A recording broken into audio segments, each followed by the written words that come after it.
हा बोल बाळा. ही आणली माती.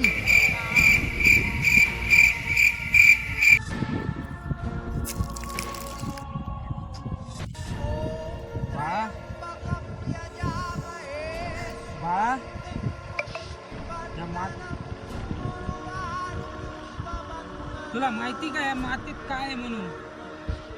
तुझ्या घरात वेगळाच चक्कर चालू आहे. हा बाबा. तुझे 2 घरी लेकरं आहे का? हो हो. बायकोचा बाहेर चक्कर चालू आहे तुझ्या. लक्षात ठेव, 2-3 दिवसानंतर तुझी बायको सुद्धा तुला सोडून जाणार आहे.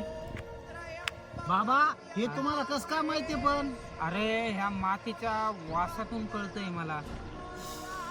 पण बाबा ही माती तर तुमच्या घरची आहे.